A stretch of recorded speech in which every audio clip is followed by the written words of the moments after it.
How's it going, everybody? And welcome to the Honor of Kings New Kings, the official community circuit for all players all over Europe, but not only to compete, but also to connect and level up. And speaking of level up, this is powered by Level Infinite. I am Blam, and with me is Phil. How are we feeling today, Phil? I'm feeling great. They benched me, or dessed me, as you can say here, for KWC. But now we're back on the cast here with my boy Blam. I'm excited to go ahead and cast this tournament. And it's a new innovative tournament, right, Blam? Oh yes, indeed. Exactly like I was saying in the introduction, right? Like, you not only to compete, you are able to connect with this one.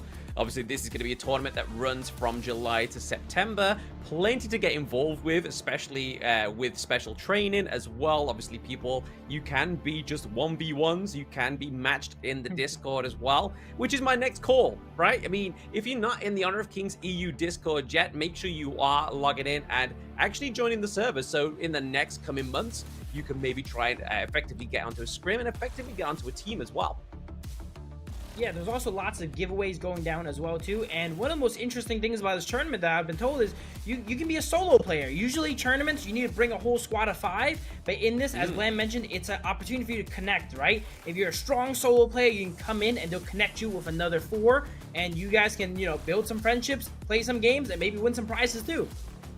Yeah, I mean, this is what we got to need within Honor of Kings as well, right? I mean, we saw, obviously, with James Yang at KWC, is that obviously we need some grassroots tournaments going, especially for Europe as a whole. And I feel like this is the answer that we get, right? So definitely make sure you're supporting us, guys, with this first ever community circuit within Honor of Kings New Kings. But this is going to be the bracket for today. So if you want to run us through for me, Phil, and see what games we've got coming up.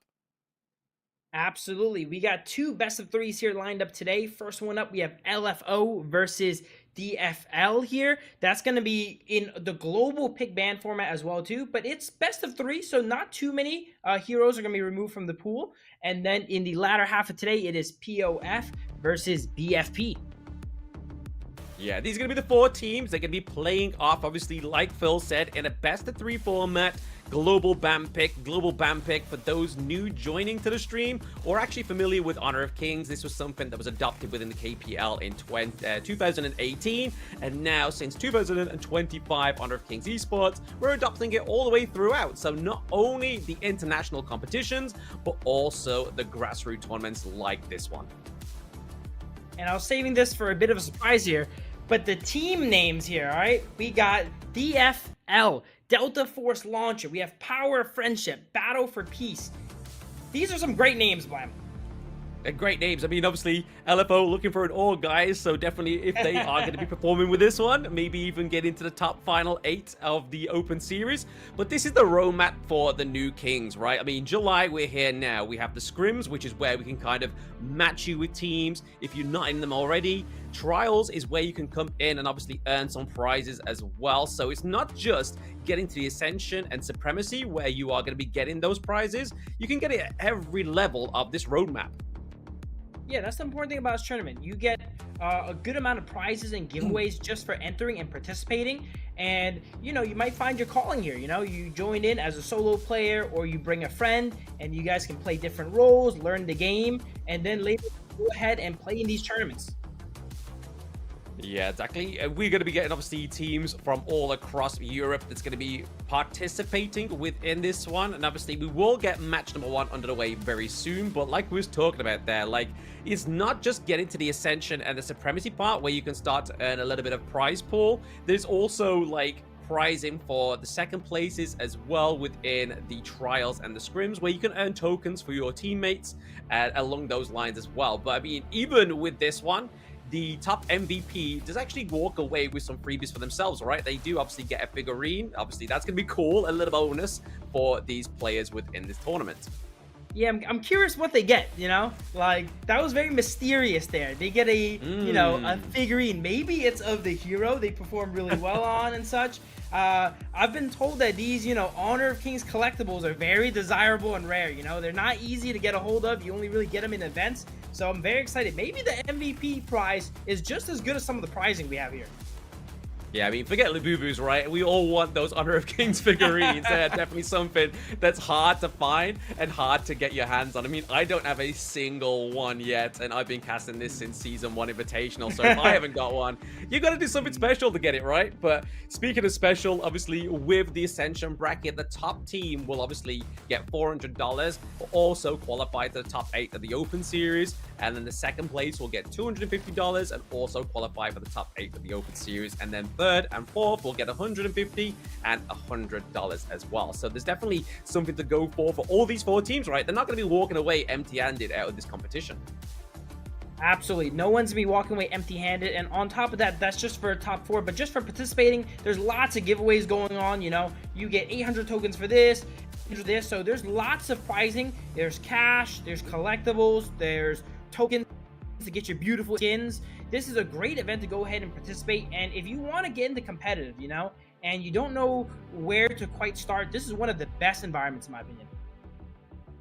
Definitely one of the best environments, right? Because, I mean, we even saw teams from the previous international tournament that we were both a part of, where we got teams from the Open Series that made it all the way into the international stage, right? So this is the kind of beginning of the dreams of some of these players within the Europe scene as well. So definitely kind of like try and get involved if you have any aspirations of wanting to play sort of competitively. And then obviously you can try and climb the ladder from this point on. I mean, this is definitely a beautiful avenue that Honor of Kings has put on for us. The new Kings is definitely something new within Europe as well. These are called the new Kings, right? They're not Kings particularly yet, but this could be the start. If you guys are watching now, some of these teams you see now could be a top. It's a great stepping stone tournament to go up for teams to show their stuff. Maybe get an org like LFO there, you know? So it's a great opportunity for everyone involved and for the viewers involved too. I think there's going to be some very interesting variety in this tournament coming up, and I'm very excited to cast that. Oh, yeah, absolutely. I mean, we honestly thought that it was going to be the blind draft, but now that we know it's obviously going to be global ban pick, it's definitely going to be interesting to see, like, do they stick to the kind of meta that we've been seeing within the international tournaments, or are they actually going to go for something a little bit more of a pocket play style where they're like, hey, maybe these teams don't know that we have a really good like Mai Shiranoime. Maybe we have something that's going to be a little bit more like the Gwaigutsu that we don't normally get to see. All heroes that you're going to be kind of get familiar with over the year as well, right? Now, I'm going to be expecting the meta, as usual. But those spice picks, when they come in, and I have a good feeling they're going to come in, those are going to be the picks to look out for. These players from Europe that are known for their signature character that might not know about them yet. It's now time for them to make a name for themselves on the stage here for everyone to see and, you know, show us what they got.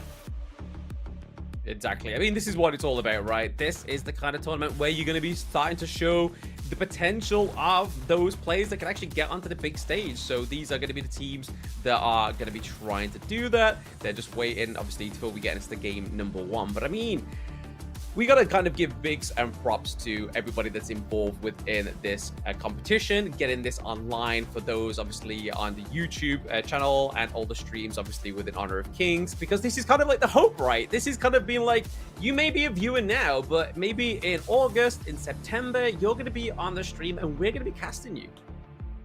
Absolutely. Those of you guys watching the streams, go ahead and support it if you guys enjoy this type of format here so we can do more of it. All your comments, likes, and all that support really does go a long way to being able to do more of these. To quickly jump into the format here for today, we have 2 best of 3s with the global pick man format. Yep. So with this sort of setting, we are expecting a very high power level game, you know, other than those spice picks that come out every now and then. See a lot of very strong heroes come out today, and it's going to be a good representation of the meta and what characters you're going to want to be learning and picking. Yeah, I mean, it's definitely going to be quite a bit of a spice within the European region, right? Like, we're not quite used to it, especially on the international stage as well. We're still looking for those kind of like international representations for Europe as a whole with Honor of Kings, and this is where the kind of like movement's going to start, right? I mean, we've been used to the best of 3s within the group stage of KWC with a global ban pick, so it's still, even though it's not a long format, it's still going to spice things up like you were saying, Phil. Absolutely. I'm interested to see what is the Europe spice? What is their pocket pick that they're going to be known for here? We haven't had much Europe focus in the past, so this is going to be a taste of that. We're going to be able to set the pace here for what is going to be meta here in Europe, so I'm super excited for that. The teams are getting ready to go ahead and we're thrilled to get ready for this match here to start. Yeah, I mean, at least it's not just like a British-only kind of tournament as well, right? 'Cause, I mean, in terms of spice, we only have salt and pepper, so it's probably not the best spice within Honor of Kings that you can go for. But definitely, obviously, Europe have all different kind of tastes of players, all types of play styles, and obviously, like you were saying, cannot wait to get into this competition because obviously, first match of the day is obviously going to be LFO going up against Delta Force Launcher. A little bit more of an interesting name for that second team, right? I mean, it's definitely not like a conflict of interest, but having that, I mean, it's the kind of like a meme behind this one. Yeah, for sure. I don't know the meme either, but I was asking, hey, are we allowed to say that and such? And Blam was like, oh, they're owned by the same company. You know, it's fair game, right? So that's gonna be cool. Depending on how well they do in this first, right? They might be going back to Delta Force. We don't know here. Yeah, that's assuming they play Delta Force, right? I mean, what we hear. Imagine they don't even play Delta Force. They just like the look of the launcher. They just like the look of the launcher. Maybe that's what it is. Maybe that's what it is. But I say for those new joining in, obviously this is going to be the new Kings tournament because I have seen in the chat that this is like, hey, what's going on with this tournament? What is it? It's Open Series. What is it? It's basically this one right here in July is going to be that gateway into the Open Series, that top 8, because there is ways that you can obviously get into the top 8 as well, which is all in-game, participate in that way. But we've been given another avenue within Europe that you can obviously get to the top 8 elsewhere. So this is where all 4 teams today and tomorrow are looking to try and get into that top 8 to qualify for the Open Series. Yeah, top 2 teams here from the Ascension series here from today and tomorrow do get a ticket into the top 8, which is a great opportunity for them here. They don't have to go through the Open and all that, so that's going to be an absolutely amazing opportunity, and we're going to see today who is on track for that. Yeah, I mean, I feel like we know very little about these teams as well, right? So there's definitely a lot of mystery behind LFO, DFL, POF, and obviously BFP as well. So I feel like we have seen potential of obviously Pair of Friendship. I think this is a team that actually did play in one of the other open series as well. Actually played against Twisted Minds, obviously, as they are right now, as we saw them in KWC, as they got to top 4 position as well. So it shows you that everything's possible within Honor of Kings, right? All the way from grassroots, all the way to international. You're able to get to, as long as you kind of have the playability, the skill, you can kind of climb all the way from the very bottom and get all the way to, like, obviously tournaments in Saudi, man. They definitely pay different. It's crazy. Absolutely, and everyone's gonna be watching here. You know, this live is gonna be immortalized on the Honor of Kings esports channel. So hey, if you're LFO looking for an org, this is a great thing for your portfolio here, right? Outside of their potential resume makers here, they got, like I said earlier, they got great names. We don't know about their drafts yet. These teams, we're not sure of how they draft and how their styles is. But with Battle for Peace, I'm ready to see how they do this. I mean, battle for peace is a bit of an oxymoron, right? Like, it's like, you want to battle for peace? Is this something that it's going to be so dominant that, like, the other side's going to be like, right, okay, this is a peace treaty. We need to kind of, like, come on, guys, we need to do something here. But, yeah, exactly. Pair of Friendship, Battle for Peace. Those two names don't seem as scary to me. They seem like two good guys to each other, right? Power of Friendship versus Battle for Peace. Like, no, friendship is stronger. No, peace is stronger. Well, we're going to see what is stronger in the latter half of today. But the first up today, obviously, is going to be LFO against Delta Force Launcher. The game has obviously underway. We're just waiting for that part to come onto the screen now in terms of the draft and whatnot. But I mean, we've spoke about it briefly. In terms of the draft, are we looking at that it's going to be very similar to what we've seen in international competitions this far within the 2025 Honor of Kings esports? Or do we expect to see a little bit more of, like, comfy picks, something that these players know that's going to get them into the next part of the bracket? I think this first match here is going to be very similar to Peak Tournament, all right? When you load up Peak Tournament, what happens? You're going to probably see the Ogren ban. You're going to see the Long ban, right? You're going to see the Yaria ban, baby. I'm expecting a Yaria ban today. I've been recently loving banning Yaria because I would do well, and then the enemy jungler on it, and then I cannot play the game anymore, you know? So from now on, I am a Yaria ban believer. The Yaria ban believer. I'm trying to think who I've been banning quite a lot. I mean, after the KPL teams played at KWC, that Lucian, that's been a solid ban for me. I'm like, I don't want anybody on my team replicating that so badly. Or I don't want somebody on the enemy team to be like, you know what, that's a huge stomp and coming through, and my team just doesn't know how to macro. So I've been banning out that guy. That's smart. That's a double-edged ban. You remove it from your allies and you remove it from the enemies. Definitely something to think about here. If Yaria gets banned by one of my allies, I will definitely have to think about that ban here. But we saw a lot of interesting picks here in the KWC, and I expect a similar amount of, you know, spikes coming out from here. We're not going to begin to the best of 7s. It's only best of 3s for today. But the fact that, you know, I really, there's some of these players that they're going to choose to go ahead and pick up their comforts, right? And that's what I want to see. I want to see players on their comforts.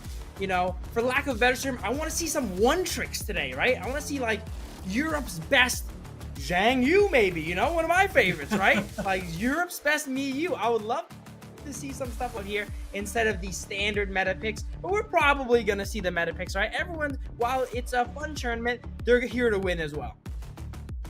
They're here to win, but we're here with game number 1 draft. Obviously, I mean, it's looking very similar to what we've been seeing throughout the rest of 2025 Honor of Kings esports. Draft right there. The Ali ban, the Maisha and Oi ban, they don't want these picks coming through, and there it is. I mean, it wouldn't be Honor of Kings without the Dharma ban here as well. So, obviously, definitely be doing their homework. Definitely play to a certain skill level as well, right? Absolutely. Dharma, one of those characters that is so game-changing, man, all right? He's able to single-handedly change the course of a team fight and a game with a good combo. And it seems like very in the game. We've seen the game banned a lot. So Dharma, definitely a solid ban here. As I've mentioned before, these are very peak tournament-like bans here. Other than Dharma, maybe, every one of these characters we rarely see in our ranked games here. Dolia getting locked in here. Oh, nope. Last second switch up here with the Augur. Quick switch. Yeah, I can say that was a quick switch of hands there. It's like, Dolia blue side prio pick. I'll be like, I'm not too sure about that one, but yeah, locking in the Ogryn there, a little bit more kind of like reminiscent of what we were seeing in obviously the previous international competition, where Luna was kind of like very heavily present within blue side, but now we get to go over to the red side. So LFO, they get to go for maybe like a counter pick here. They're potentially looking at locking in the Liang as well as the Agudo. Agudo, great counter to the Ogryn, right? Absolutely. Liang and Agudo getting picked up here. Liang, another one of the most contested and most banned characters. People just, you know, hate playing. They don't want to get locked down. And then we see the Princess Frost being taken away by DFL here, not giving them that Liang Princess Frost combo. And maybe they pick up their Dolia here. They kind of showed their hand a little bit, right? With the Dolia earlier, the enemies can go pick it up or ban it away in their second set of ban. Zhang Fei comes in, actually. No more Dolia, it seems. No more Dolia. Zhang Fei looking to go for the heal on the common skill here. Not quite going for that double smite that we normally get run through within competitive there. But I mean, Dolia into the Ogryn, I probably wouldn't have gone for anyway, because again, you kind of need that more crowd control that something like the Zhang Fei gives. And also having that kind of like secondary sort of like front line as well is going to be great for them. But I mean, onto the side of DFL, there's so much crowd control, right? You've got the Winter is here. You've got obviously Unbridled Outburst. You've got the Conductor of Souls as well. All three ultimates are great pieces of crowd control. But over to the side of LFO, a little bit of burst damage coming through here with the Ganon Mo. I'm looking at that Ganon Mo pickup here, and I can see a pretty, you know, structured team fight coming out here already. We have the Liang to lock the target down, maybe a Furball to send in there, and that's going to buy a lot of time for Ganon Mo to set up and launch those blades and potentially one-shot these sustaining characters like the Ogryn here on the enemy team. Yeah, I mean, definitely, like you said there, with a Furball, just to obviously have access into the back line is going to be a great use, obviously trying to lock down the Princess Frost here. But I mean, if you're looking at this second ban phase here as well, Phil, like, so sort of like farm lane centric bans, the Lung, the Ho Yi, the Diranger as well, just like, do these teams like don't want their farm lane to get the best pick here? Is that what's going on? For both sides here, I think Marksman and Clash Lane are the only lanes left, so they're definitely going to be heavily targeting that. The Hoi, I think, is a great ban. Probably great on their team. It's really dangerous to go ahead and give it over, right? Because Ganon, Mo, Liang, these characters are very susceptible to the lockdown from Hoi's ultimate there. And it looks like Clash Lane is being locked in here, potentially here. Byron, one of the top tier picks. Byron, Fati. Fati gets banned out, actually, so Byron's probably the next best thing. Yeah, I mean, I feel like DFL didn't quite do, like, the pacing of the draft there, maybe the way they should have, right? I mean, Barty being banned out towards the end, and then you give over the Byron to the enemy team means that, like, Dharma's not available, Charlotte's not available, so you've been looking for something a little bit more of the potential here onto the side of DFL, but Lady Soon here being locked in for the side of DFL has some late game potential as well. Obviously, if they can manage to try and sort of like keep off the aggression and the burst coming through here with LFO, could be what they're looking for within this strategy for this comp. Definitely. I think Lady Sun here doesn't have much synergy on that team. It's mainly more of just like a blind pick here. There's not too many great options. Just go ahead and pick something reliable. As we see a lane being locked in as well too. So maybe, you know, the Clash laner on the side of DFL is, you know, a big lane player. So that's why they were Dolia earlier. That definitely could make a great argument for that. As we Futsu. So we have Byron and Futsu on the same team. What's going on here, Blam? I mean, they need a marksman. Futsu's one of the only kind of like close quarter heroes that locks into the bot side of the map, but to have that not with the Dachao, which is what we normally see. So for those new viewers that are possibly tuning in right now to new Kings Ascension, the Futsu pick here is not a long range hero. They are a close quarter hero, but they have lockdown potential. So I feel like it's not a conventional combo that we see, the Liang with the Futsu, but the suppression, the Sage's Might, that's quite a bit of lockdown to the backline. Blam, we have absolute cinema here going on in the first game tournament already here, guys. All right. So the Futsu pick, enough joking around about it. I think it is viable, but you need to end the game fast. As we always say, if you don't pick a traditional marksman and you choose a fighter in the farm lane, you don't have the late game carry of a marksman, right? You don't have a Daybreaker on your team. And because of that, you're gonna need to end the game fast. Let's see if they can go ahead and do that. I'm very excited. This is gonna be a very, you know,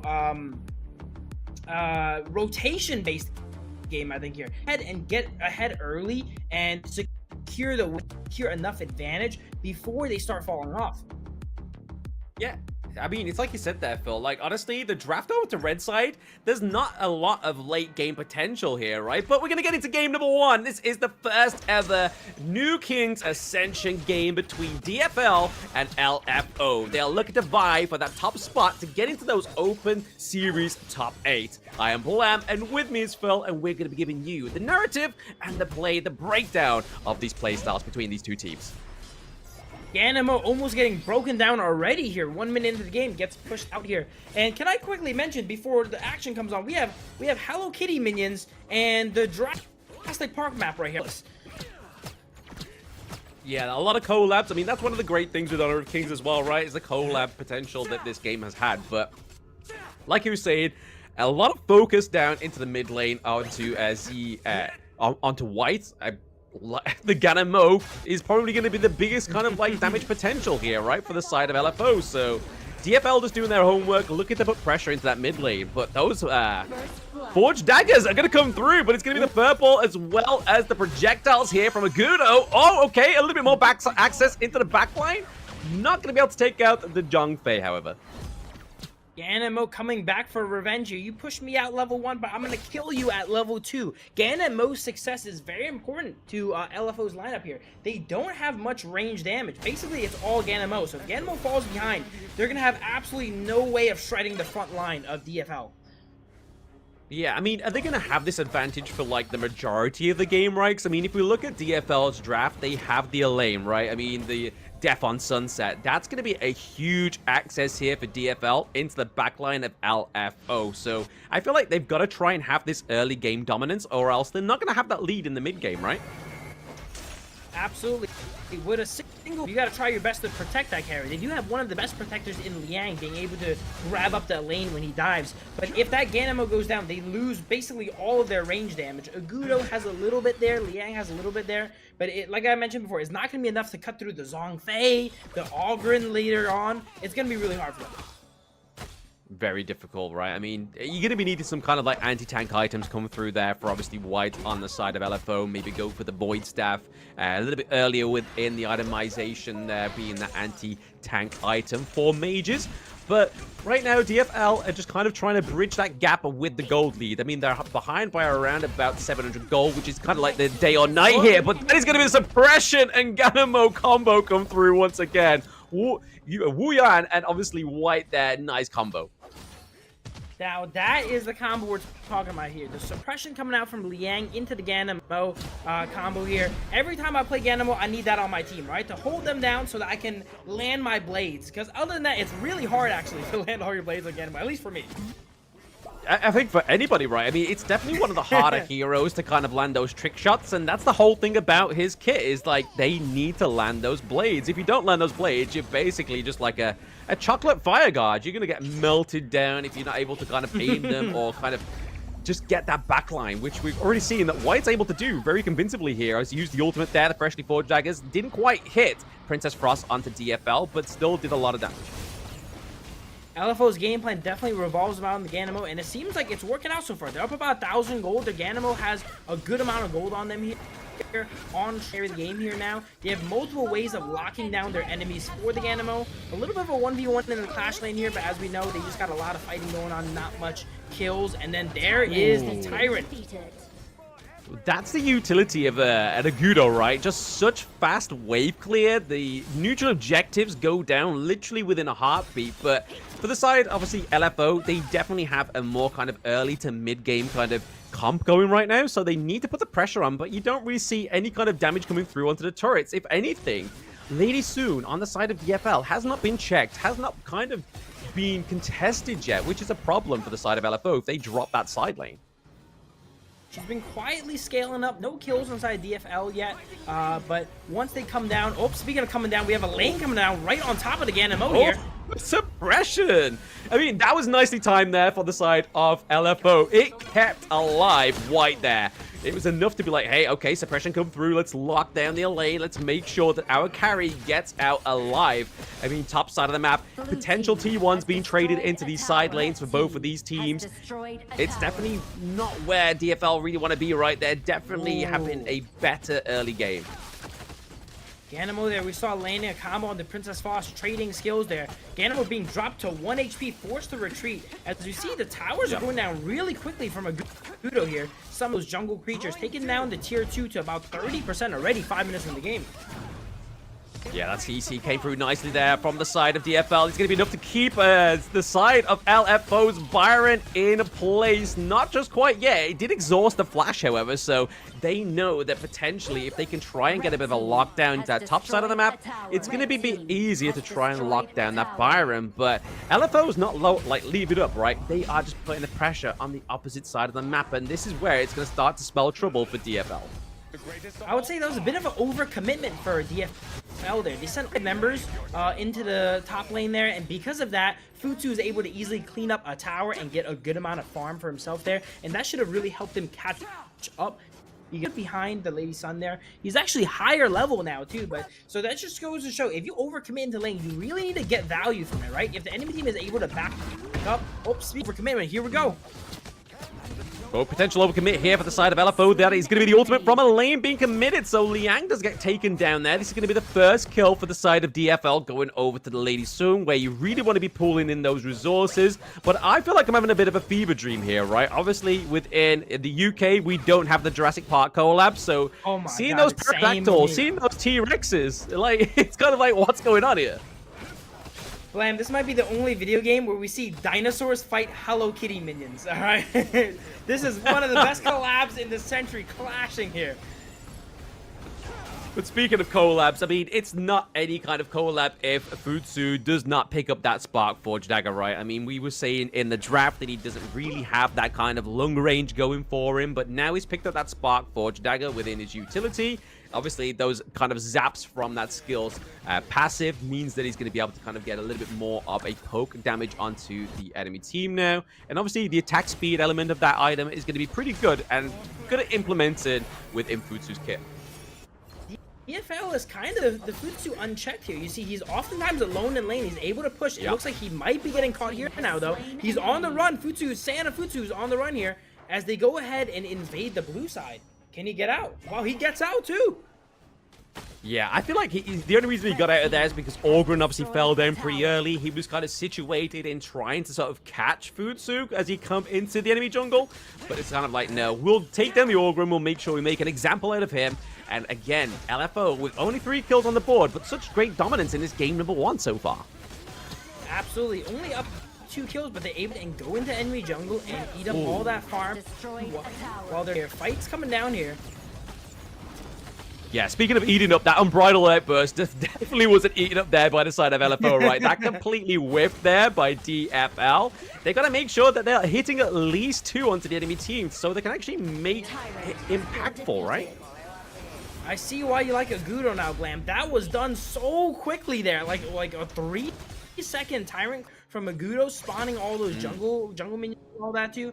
Absolutely insane player. The control on LFO here is masterful so far. They have towers, they have objectives. DFL, it seems like they're getting a little bit. They're trying to force fights. You know, they're sending multiple people into the lane, but they gotta still play the map, right? They can't let the Futsu do what he wants and runs all around them. Make sure he's covered here.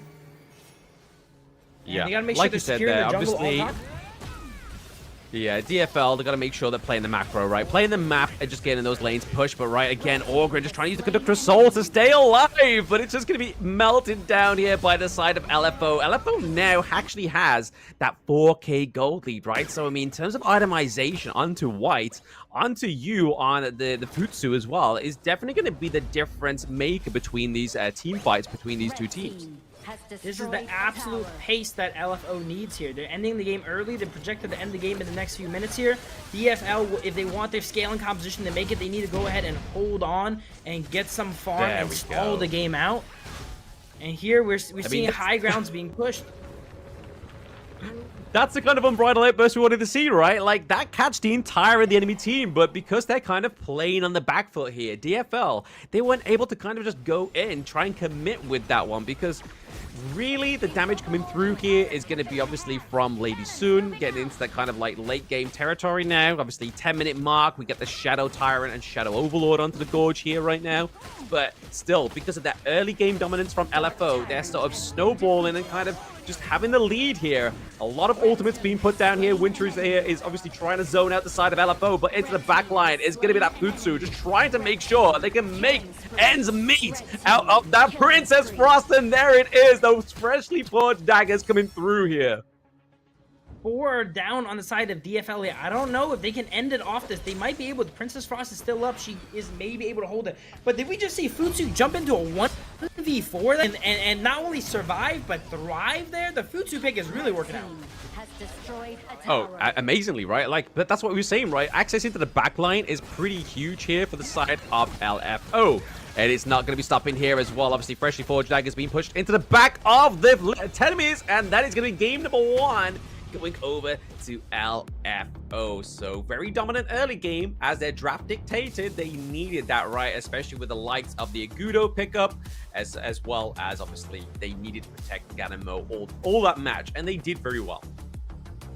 Masterfully played by them. I really love their objective control. It didn't really go for that many kills. When they had the opportunity to go for kills, we saw that they often backed up and then regrouped to take buffs and objectives. That Agudo, every single time Tyrant was up, took it out like it was clockwork. Yeah, exactly. I mean, definitely what they needed to do with the Agudo. Like I said, in the match, it has that quick clear. It's just great early game tempo setting. He is one of those kind of tempo setting junglers, right? Like, if you're not going to be on the Agudo, and if you're not kind of making sure you're making the dance go in the favor of you, then that's where the enemy team can kind of just get on top of you and abuse you. But speaking of abuse, 1 kill to DFL, and then we look over to the side of LFL. They are looking to rack up some kills here and kind of put it into the right avenues, right? I mean, White here with the MVP performance on the Ganemo, he was just uncatchable. 0 deaths. Absolutely. And then he had a composition around protecting him too, right? We saw the lane try and dive him there, but the Liang was at the helm ready to go ahead and grab him here. We see him with the early anti-heal, as we mentioned as well too. A pretty rough game for DFL here, only being able to get 1 kill. The Lady Sun was definitely scaling up on the sidelines. If you look at the gold here, even being on the losing team, Lady Sun is only down 300 gold to Futsu, which is pretty impressive, I'd say, right? But everyone else on the side of DFL kind of suffered as they went ahead and raided their... Yeah, I mean, it's like I said, in the early parts of the game, Lady Soon was not being focused. So obviously having that only around about a deficit of 300 gold at the end of it is not the worst case scenario she could have been in. But the pairing of the Zhongfei and the Lady Soon was just kind of like, it was lackluster, right? The Unbridled Outburst for the side of the FL did not come through. In many of those team fights, I feel like the only time he actually connected was when their team wasn't even ready to go in. So it just seemed like a little bit of a non-starter here for the side of DFL. So definitely going into game number 2, DFL need to check their draft and see what they can do to kind of get it changed up. Who needs to be their star player? I mean, if we look at obviously their Clash Laners performance, it wasn't the greatest. There wasn't really much pressure being put onto the top side of the map. It was completely just unchecked. Absolutely. And big ban format here, they don't have to worry about the Ganemo anymore, right? They don't have to worry about the Liang anymore. These options are off the table, and if they want, they can go ahead and themselves actually, right? Which is going to be a great thing about this. And something I want to note here is why that Agudo was clearing so fast, Blam. That is a full damage Agudo there with Axe of Torment, Shadow Ripper, and the Blood Weeper at the end there. Oftentimes when we see Agudo in trade, it is often used as a /tank with the Blood Rage and the Frost Guard. So it's interesting to see. We're seeing some adaptations already, right? We have full damage Agudo. I mean, I feel like it's kind of like the fact that they had the likes of the Byron as well as the Futsu that kind of like acted as the front line anyway. So they needed a little bit more damage. They didn't really have a marksman. So putting that over that full damage comp to full damage itemization to the Agudo made sense to me, because they went like third tank. I feel like those team fights could have got drawn out, right? Like, you could see there from LFO's draft, they just wanted to make sure they got early domination within those team fights and had such a great early game tempo, and that's exactly what they displayed there within game number 1. Yeah, I think the damage Agudo makes a lot of sense. Most of the times we saw Agudo, he was camping out before Tyrant spawns. The second it spawns, zoop, go ahead and and rip down the times all throughout the jungle there. And the few times it was in a fight, it was mainly there for that crowd control CC and providing that little bit extra to, you know, secure the kills from Ganamo's burst.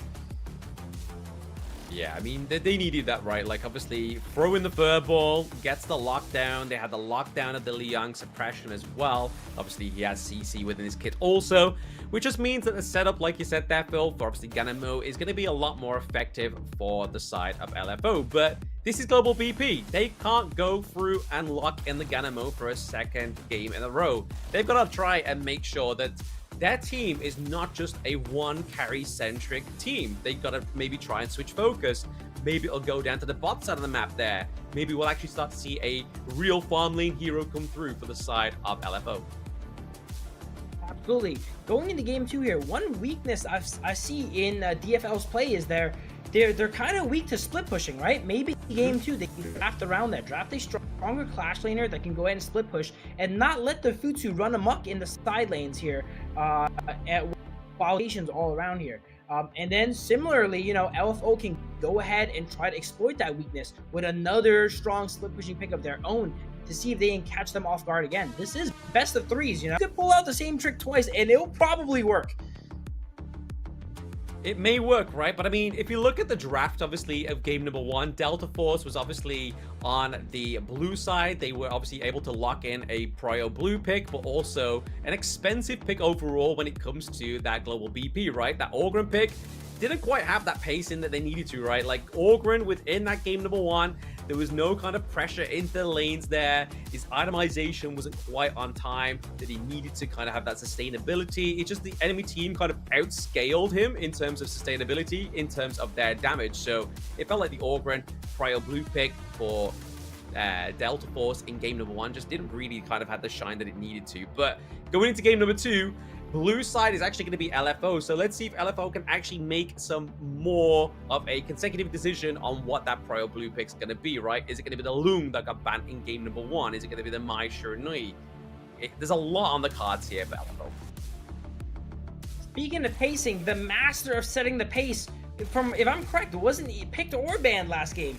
The master of the early game, Pei, was kind of, you know, it was not included. No one really thought about it there. That's definitely a pick that I think is something that we're potentially going to see later on in the tournament. A very strong pick in there, but it seems like not love so far.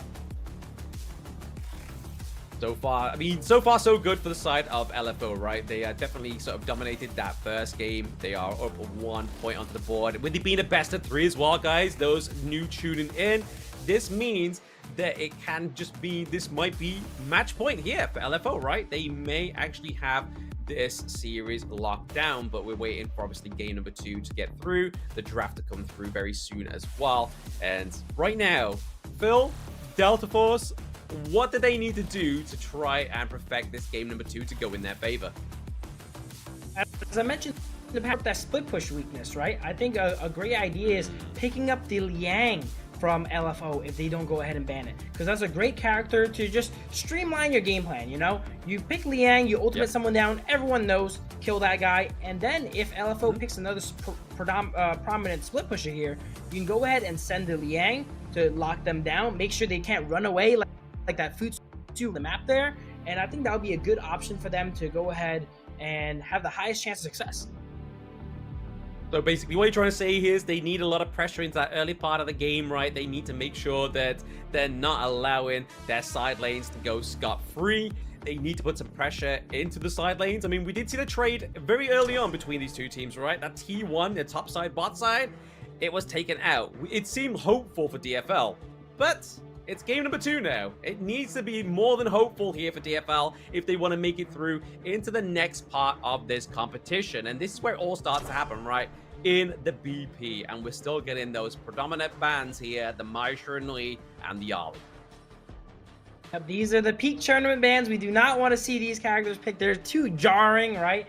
The Mai, the Arlie here. Let's see what else goes ahead and gets banned up here in the second ban. And here, if you want to go ahead and ban characters they've played already, maybe, because there are 5 characters from play for each side now. Let's go ahead and see what's up. Diadea gets banned. There we go. That was one of your mentions within KWC, right? He was like, hey, where's the idea? Where is it? Where is it? It came through. It didn't perform. So maybe that's why LFO here looking for locking that down.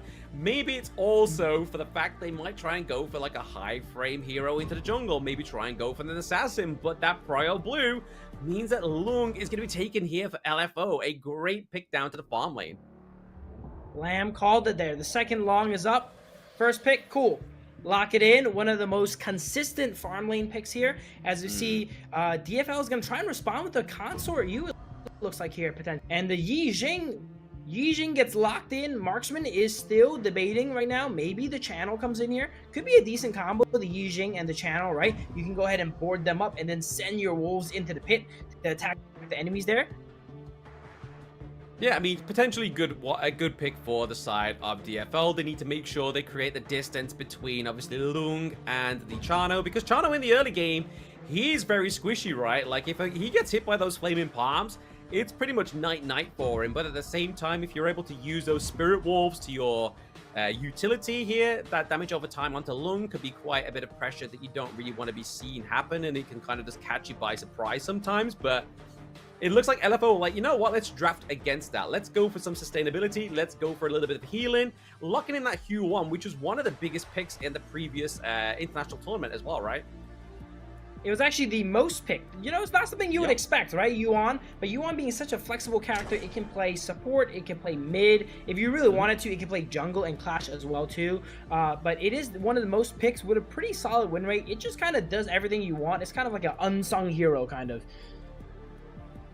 Yeah, I mean, they've only been locked in here as well. I mean, we could potentially see it go in the Celestial Melody over to the likes of the I Ching, potentially getting 2 boards onto the map. Because right now, obviously, the only real control they have onto the side of DFL in terms of trying to make sure that the team fight tempo is being disrupted is that I Ching, but the Vati here as well. I mean, is that going to stay into jungle? Is it going to be flexed up into the clash lane?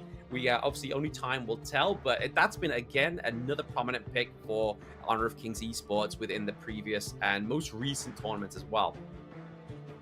Fati, one of the newest heroes to join the Gorge here, and one of the best, you know. It is right up there with Byron. We see it being picked up in Ultimate Battles as well, too. So definitely a super strong pick. It could be played in the jungle, but tournament-wise, it's traditionally seen in the Clash lane. And I also want to quickly point out, the Dolia gets locked in this time for DFL. The first game, they were kind of not sure about it, but this time they're like, you know what, give me the Dolia here, okay, guys? All right, the Zhongfei didn't really work out. All right, you guys are not following up off my engages. I'm taking the Dolia this time. Taking the Dolia, but I mean, is it going to be what they need? I mean, if we're seeing an Orgrim being locked in here already, I mean, the frontline potential from this pick is pretty huge if they decide to go for the Orgrim. Right now, they're like, do we lock in the Vati here? Do we go for the Mayin up into the Clash lane? So it looks like it is going to be Mayin into the Clash lane. And actually, Vati into the jungle. So something we haven't seen at all in a competitive scene, in a competitive matchup, is that Vati in the jungle. And that is a stun, Mayin. That's also not something you see every day. I don't know if that stays. Okay, that definitely doesn't stay. I was about to say, whoa. Stun Mayin. Yeah. We're cooking today here, right? Cooking a little bit too much. I mean, definitely going away with the fairies with that common skill, because you kind of need that mobility from Mayin, right? Like being able to kind of like flash out of a team fight, flash in, get those combos with the whatevers. I mean, that's the one thing that Mayin's really great for, is that CC potential, access into the back line, and if she fails, they've got the Vati here as well. And then DFL's last pick there before we change scene there was actually Charlotte. So that's exactly what I was trying to look for, right? A nice strong split pusher to help them go ahead and alleviate that side lane pressure weakness that it seems like they had in the game 1 here. Very excited to see how the game 2 goes. Yeah, I mean, definitely going to be a big push here for DFL. They need to make sure that they're able to try and get some aggression, some pressure into these side lanes as well, because obviously they are looking at trying to get the pressure for either Charlotte or even down to the bot side for Chano. Chano being a more of kind of that late game hero. So they definitely kind of relying on the rest of the comp here to try and set up that Chano into that late game. Now let's talk about Flowborn Tank for a second, all right? We've seen Flowborn Tank kind of flunk out, all right, for a lot of teams in the KWC here. But actually, you know, some of the more international teams, the KPL teams, actually made it work. So I'm interested to see how DFL goes ahead and makes Flowborn Tank work. It's one of those characters that has a bit of nuance to it, right? You kind of have to draft around it. And I think the Yijing setting up that board and locking the enemies in could kind of alleviate Flowborn Tank's mobility weakness and range weakness it usually has. Yeah, I mean, we're seeing already that bot side of the map, that Lung coming through, having that early game matchup advantage thanks to his damage. Obviously, we saw that Chano was pretty much almost at the death's precipice of his health, right? Like, he could have just had like one more flaming palms, he would have got taken down, but revisiting that Flowborn Tank point there that he was making, Phil, is the fact that they do have the Dolia, right? I mean, all depending on how much convergence and how much flow marks you get from that convergence means you could obviously get that double knockup. But if you get another one come through, there's a potential of 3 kind of like big crashes down on the enemy team. But speaking of crashing right now, could potentially be Hugh. We have the flash come through as well as the soaring shot from Chano, but it's not going to be enough damage right now. A lot of action coming down, but it's really hard to go ahead and secure kills early. Just both sides don't have much damage. Okay, never mind. It's pretty easy to secure kills. Yeah, to your point there, Phil. We were sort of, hey, it's going to be hard to secure kills right now. There's a bit of distance. They have the healing. And then Hugh comes through. He's just like, don't worry, buddy. Hold my drink. I got that kill. That's the caster's curse right there. We say something and it immediately the opposite happens. Oh, and look at that. There's another kill right there. Look at that aggression from White. Again, this man just went from Ganamo to Hugh1. He flashed in, unending sorrowed, completely mitigated the damage from the turret and got the takedown onto Chano. I mean, this is one very aggressive mid lane player. Absolutely. White seems to be the carry of LFO for sure, and being able to switch up play styles like that on the fly, going from an artillery mage like Ganamo to kind of like a battle mage like the Yuan here, and adapting to it instantly and making plays on it, definitely shows his skill as a mid lane player. Yeah, I mean, I don't want White's head to get kind of big-headed right now, but I mean, it's very reminiscent, and obviously Nova Esports Wendy, right? Like, he plays Yuan, very aggressive, he likes to flash in, he likes to play this pick very carry-centric. So, maybe a little bit of you eat your heart out here for the side of LFO. Very interested to see how White goes ahead and plays here.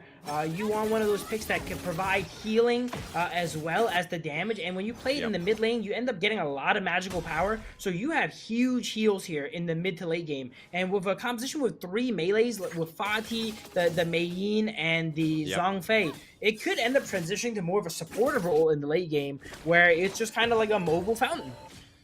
Yeah, potentially, right. I mean, there's a lot of potential for the side of LFO to actually try and kind of interchange a lot of these hero picks, but right now, whatever they're doing is working, right? Because they've got 2 kills on the board.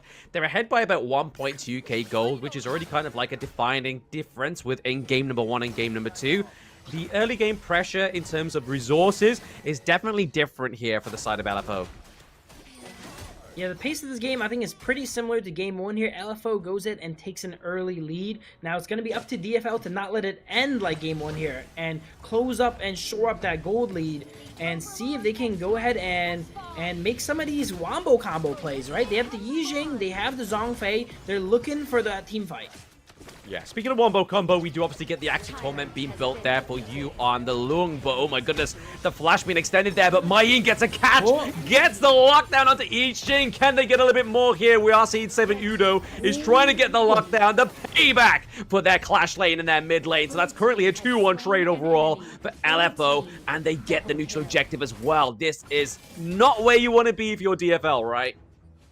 Crucial crowd control in Charlotte. That's not something you see every day, but it's not enough as 3 members of DFL end up going down there for just 1 on the side of LFO. Now the pacing is definitely accelerated here. Game 1, we didn't see this much bloodshed yet, but there's a lot more combat into Game 2, and it does not look like the combat's going in the way of DFL. Yeah, I mean, we speak of combat. Combat is obviously most likely going in the way of favor of LFO, but I have to give props over to how LFO are playing here, right? They're playing like your normal competitive teams, where they're getting the kind of like advantage into the team fight. They're going for more objectives, whether it be the Azure Golem, whether it be sort of contesting the neutral objectives as well, is definitely more reminiscent of what we've been seeing on the international stage. But right now, DFL not looking too happy with their performance. Mayin into the backline catch is 3. They get the lockdown, takedown onto Yixing. Take down onto the Dolia as well. They're looking for some more. There's only one alive. The only hero that wasn't in that whole team fight. And that's the Chano that gets to stay alive for now. 5 minutes in, and we have almost an ace come out here. This is definitely going in the way of LFO here. And DFL, we mentioned, they have the team fight composition, right? They have the board, they have the Unbridled Outburst. They need to be winning these team fights, but it's not going their way. They're down 5,000 gold already, and this game is already getting out of control. It's getting out of control, but I mean, they have the T2s for now. I mean, that's where they've really got to try and make this foundation work here for DFL. They've got to make sure they're able to come back a little bit, try and get this Chano activated a little bit earlier, but I mean, he's level 8. Loong is literally level 9 at this point, borderline that level 10. He has 4 slotted items. He has the Eternity Blade, he has the Axe of Torment. So in terms of damage, that's going to be a lot coming through here for the side of LFO, but it's the back line. It's going to be that Zhongfei with the Unbridled Airburst, catches 2. It sets up that kill onto the Dolia. They're looking for some more. Vati not quite able to get the damage onto the Yixing. He's able to get out as well as Chano, but double kill coming through once more. They are setting up this Loong for a great late game. They're up almost 8,000 gold now, and I just realized, Blam, here, that Zhongfei is actually not on the Yixing's team. I see them comboed so often together, I just assumed they were on the same team mentally there. It's actually Flowborn, Tank, and Yixing that need to go ahead and work together and pull off these wombo combos. Yeah, I mean, that's where the mass amount of control is really should be coming through here for the side of DFL, right? But I mean, they just don't seem to be having the tempo set up for their team to get that team fight to go in their favor, right? Like, they're always playing a little bit defensive. We haven't seen any kind of real kind of like world is my board from the Yixing being put down. That's really kind of got like LFO thinking, gosh, we need to play this a little bit more carefully. They kind of always seem to slip in, slip out. It's really hard because we've seen even from last game, LFO is not a team that really clumps up, right? That's actually DFL. They like deathballing and going 5 people into a lane, whereas LFO is always kind of playing the map. Look at the map right now. We see 2 mid, 2 bottom, 1 top. It's really hard to hit an impressive board that kind of matters against that. Even if they hit a good board middle and catch, if they commit for a fight there, they can lose their side lanes. Yeah, speaking of committing for a fight, though, it's going to be that Unbridled Airburst that it's going to set up the side of LFO for more kind of success here within this final team fight that can potentially come through. That is going to be a double kill coming here through the lung. That's a 4-0 trade here for LFO. The last person alive is going to be that Chano. This might be the end here. No matter what happens at this point in the game, though, DFL has already doubled their kills from the first game, as it looks like LFO is looking for minions here to go ahead and end it here. Yeah, I mean, definitely more of an aggressive kind of team comp here from the side of LFO. They, like you said, have a lot more kills onto the board, a lot more resources, but it's going to be a final frontier here for DFL. They're trying to take away LFO's victory, but they are not stopping here. The aggressive team comp is not going to be stopped by a board at this point. They're waiting for the minions to come through. They're taking so much unnecessary damage here from the Crystal, however. They need to make sure they don't die here. They don't want to leave. They want to end this game right now before 10 minutes here. They're just killing them in their base almost here, waiting for the next set of minions. LFO really flipped the script. You know, first game was more methodical, more focused on clear jungle and such, right? Whereas this game, they were all up in the enemy's face in their jungles. They were always looking for fights, and they always got them. And they always got what they wanted. They got the kills, they got the objectives, they got the turrets. And that's exactly how LFO was able to clean that Festa 3 in a 2-0. And I mean, that game finished pre-10 minutes as well, right? That was a dominant performance. We see SSS coming out here for the Zhongfei. And he's not even the MVP, so that means Long has an SSS as well, too. If we count up the S's here, how many S's do we have on Alpha? 1, 2, 4, 4. They have 10 S combine all their grades together. I mean, I can tell you how many SSSs they have. More than the side of DFL, unfortunately, for those boys. I mean, there's a few C's, there's a few B's. That's not where you really want to be when you're playing on this kind of level. But like you were saying, Phil, in the game, like, they flipped the script. They played such an aggressive team comp here for the side of LFO that just really kind of put DFL towards the back wall. They was pinned against that wall, and they're just kind of like, guys, what do we do here? Can I quickly mention here for the Long, they have a double meteor items here. Does not work out. I'm not sure if that's a flex or, you know, that's what that is here, but the Axe Torment and the Meteor, they both have the same passive, and they do not work out. I thought that was pretty interesting that they have that going on there. Speaking of interesting, we see the Yuan actually itemized damn sort of way. You know, you were mentioning Wendy's Yuan. Yep. This is probably just the way they go ahead and play it here. Whereas some Yuans prefer to go Bruiser with the fire. We have the staves here with the Holy Grail, going for more of that damage route, looking like a Tome of Wisdom being finished up next as well. Yeah, I mean, like you said there, the Holy Grail is going to be there to kind of just make sure that the mana's coming through. Staves is going to be there for obviously the enhanced basic attacks and the damage come through for the side of LFO. And I mean, as they were playing that early game, that flash into the T1 to get the kill onto the Chano, you really knew that that full damage output was coming from that Q1. I felt like DFL was playing a little bit, you know, reckless, let's say, right? They were a little bit injured from the 2v2, and they still went back in. Long ended up cleaning them up, left channel under tower relatively low. They still didn't retreat from there, and that's when the Yuan swung in and cleaned it up.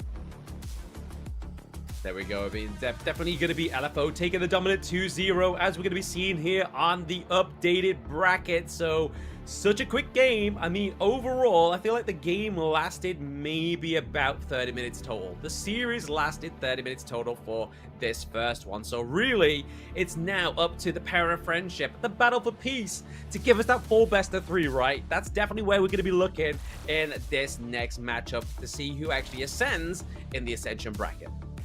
Very excited for this matchup. We have the two protagonists here, right? What wins? Friendship or peace? That's going to be coming up right after this. Very excited for that match. Will they, you know, do something similar to what we've seen LFO and DFL use? Will they use their own sort of spice? Let's see. Let's see indeed, right? But I mean, we're going to look at that tournament format once again. So for those new joining in onto the stream that weren't able to get into the early part of the stream, this is only the July roadmap. We have August, we have September, so even if you are just a solo player, make sure you're joining the Honor of Kings EU Discord. We will help you find a team. We will match you with them so you can get into the scrim parts. Then you go through to the trials, and then that's where you get to the ultimate part of these competitions, the Supremacy and the Ascension. And what's unique about the July one here is the fact that the Ascension teams, the top 2, get to go to the Open Series final top 8, which means, like, if you know and are affiliated and aware of the Honor of Kings ecosystem so far, Open Series teams, if you win that, you get to go to either the respective regions, Major League or the Pro Leagues, right? So definitely these teams are going to be looking to try and get into those leagues. That is not going to be something you want to miss here. And this circuit here, all the prize pool total has over 10,000 USD in prize pool, as well as tokens, figurines, everything else included. And that's not including the 2 spots to the top 8 here. Exactly that. But here is a special giveaway, guys. If you, again, I seem to be shilling for the Discord, Honor of Kings EU. If you want to be a part of that 2,400 tokens giveaway, get in the Discord and get participating, because you could be one of 2 lucky winners that gets 1,200 tokens within this giveaway. So that's a nice little skin for you. That's a great bit of Brucey bonus. That's a good starter to the next Gotcha event that's coming very soon, right? Potentially with the Detective Conan collab coming in literally 2 days' time.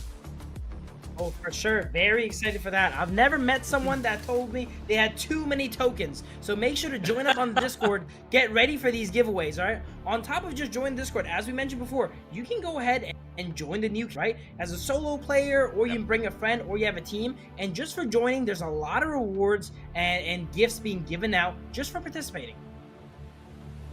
I mean, this is how we're going to be going for and getting support for the European scene, and obviously this new Kings Ascension roadmap that we've been going for. But before we get into the next best of 3, guys, we are going to go for a short break. So don't go anywhere. It's going to be the battle of power of friendship go up against the battle for peace. Who comes out on top and who ascends in the new Kings. Don't go anywhere, guys. We'll see you soon.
loco.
How's it going, everybody, and welcome back to the Honor of Kings New Kings, the official community circuit for players all over Europe, not only to compete, but to connect and level up. And speaking of level up, this is all powered by Level Infinite, and I am Blam, and with me again is gonna be Phil. How are we feeling after that first best of 3, man? I think the first best of 3 was a little bit. Hopefully the second one gives us a little bit more to bite on here, but that's not going to be the last we've seen from DFL here, as they're going to be playing for third place with whoever loses this match coming up here. So this is, we got friendship versus peace, Blam. Who are you rooting for? I mean, I don't know. I mean, friendship generally goes a longer way, but then so does peace sometimes. But then peace treaties get cancelled out. I mean, friends don't really sort of like turn their backs on each other over them peace treaties. So I'm looking at POF here, potentially. Obviously, we see some of the chatters actually having a lot of support for this team as well. So maybe they have a support for a reason, right? But here again, guys, for those new tuning in, this is the updated bracket so far. And Blam, you were telling me some stuff about POF here off of the stream. It's not the first one. This is the new Kings tournament, but they're not all new faces on POF, right? They're not all new faces. No, apparently these has been a team that actually has participated in previous open series as well. So you can already kind of tell the caliber of this team and what to expect within this best of 3. But I mean, if we look at kind of like the drafts that we've saw previously, Phil, do we expect to see maybe some more of that zest that we saw come through that didn't quite kind of make the cut, but then at the same time we saw the kind of like lack of kind of backline. We had the Ganon mode that was really going to be the carry there and have such a kind of like strong front line. So I feel like we're going to see kind of like more interesting things like that. Yeah, I want to see more interesting compositions for sure here. Whereas the second game is something a little bit more traditional. I want to see, you know what? I've been seeing get banned, and I've been seeing Arlie get banned every game. Get them out of jail, okay? And then have a match where all the S tiers run around and muck and see what happens.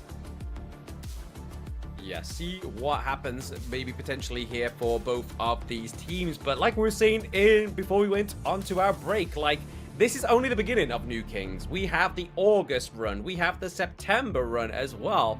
And if you are a solo player and you want to get into the competitive scene, at least within a grassroots tournament, to then try and climb higher and higher within the Honor of Kings ecosystem, make sure you are joining the Honor of Kings EU Discord server, because this is where all the kind of not only giveaways but also your entry into this competition as well. Even if you are a 1v1 player, we will do our best to get you matched up with a 5v5, and that's where you can kind of go and try your best in the scrims, where you can be like, right, let's build some synergy, let's see if we can actually make it through to the trials and see if you can make it higher and higher within the new Kings Ascension. You know what's one of the most difficult things for up-and-coming pros here? How to get good practice, right? This is one of the best environments to get authentic, good practice. They'll put you together with team. You'll fight on proper 5v5s, right? This is a good environment. Maybe even meet some new friends and teammates, right? And then it'd be put to the test in even the supremacy. Exactly that, but it all starts here within the BP, right? Like, you can only get as far as your ban and draft pick goes through. And once again, we're seeing here BFP, the power of friendship, actually having logos. Is this going to make them stronger teams? They're a little bit more prepared here, and they do have the same bans. No, Maya and Arlie are still stuck in jail, so we're not going to see them come here. These second bans here are probably what we're going to see some deviation of. Last time we saw Dharma getting banned in both. Are we going to see the same? We're cutting it close here. It might be a no ban. Nope, Diadea still gets banned. Okay. I'm just a fan when Diadea pops up on the screen, okay? Picked or banned, you know, it kind of validates idea strong, right? When it gets completely let through, I gotta question it, you know. I mean, it is a big pick. It's a strong pick. I mean, there's people within my community that love the Diadea pickup. I generally play like duo with them as well. They do a good job. I mean, it does a good job at locking down those like assassin heroes. It gives over sustain into the team fights. But hey, Here is the pay band that we didn't see in the series #1, but it was still quite a kind of a prevalent pick within the recent international tournament, right? Like, that is definitely a tempo jungler. Maybe BFP play those tempo junglers more than the side of POF. Absolutely, a lot of powerful picks on the board. We have the Ogren, we have the Luna potentially, right? The Long is about to get locked in. Fati, Dharma instantly picked up. There we go. The second I said it, it felt like boom, immediately locked up there. And then we have Consort U. It looks like, oh, never mind. All right, these teams are switching up on me all day. It seems like. I mean, they're probably looking for more of those kind of like tier 0 picks, right? I mean, definitely more of the setup for the team fight potential here rather than going for that 1v1 counter for the Lung. It's something you can kind of be like, right, okay, they've got their farm lane pick. We haven't got ours yet, but locking in something like the Dharma as well as the Ogre, and obviously right now, Jujun, if he is going to be the jungler for the side of POF, he's going to be kind of looking to be that front line, but then Dharma on the hand, he's going to be looking to try and make that playmaking potential, right? Try and get that catch into the back line with that Truth Mantra, try and make it a lot more kind of effective than the Unbridled Outburst we've been seeing in the previous series. That's a really common core there. The Long Dolia Dune core. Definitely seen a lot more back then before Dune got nerfed pretty heavily. But I would have liked them to see him pick up the Fati, right? The Fati is available here, and it's probably going to get banned now that it was not picked up here by the side of POF. Yeah, POF playing this one quite calculated here as well, right? Like, they've locked in the Lady Jen, which is again just a great counter to the Ogren. They were looking for a mid lane. They're looking for a little bit more damage to come through in terms of their team fight potential. So I feel like they played that one very well. They played that one close to their chest. It's like, okay, we're locked in the Ogren. You're not going to go for a direct counter just yet. So we're going to take that counter away from you and use it with our own team comp. Because, I mean, Dune with the Dolia does have great kind of team fight setup, especially using the Unruly Blade twice, but I feel like BFP, sorry, they're going to mainly be using that on the Infinite Vastness, right? Just try and kind of put that focus onto their carry down to the bot side of the map to give it kind of more kind of escapability. I think we're going to see a clashing of two drafting styles here, right? On POF, they seem to be more of a best-in-slot kind of team. They have the Dharma, they have the Ogren, Lady Jen going for Blot, whereas the side of BFP, they're going for synergy. They have the Dolia Long, the Dolia Dune, right? Their characters individually are not as high tier, I'd say, as POF, but their synergy is what really bumps them forward. And it seems like the Fati was not actually banned, so that's still an option open for BFP here if they need a clash laner, because Dune is likely to be in the jungle, unless it's a Dune clash. You know, that could happen too. It's not often seen in tournaments. We do on there though. Yes, I mean, I think it'll just be obviously generally flexed into the jungle if we're going to be seeing that. Yeah, I mean, Dune can go up into Clash Lane, but within competitive, is that going to be the case here? We thought that was as much with the party, right? Like, was like, hey, that's got to go up into the Clash Lane, but then it surprised us with a jungle pick. So, hey, potential here. Oh, you got excited there, Phil. Tell me you got excited there when you saw that Mew being hot. I did, but you know, with all the switch ups they've been doing with me, I had to tone down my expectations for a second there. You know, as they scroll through, we saw the Miyu for a second there, and it looks like that is gonna confirm it's gonna be a Dune jungle. Now we're looking to see the mid laner for BFP get locked in. Angela, Ganon, Mo. Let's see what they go ahead and decide on here.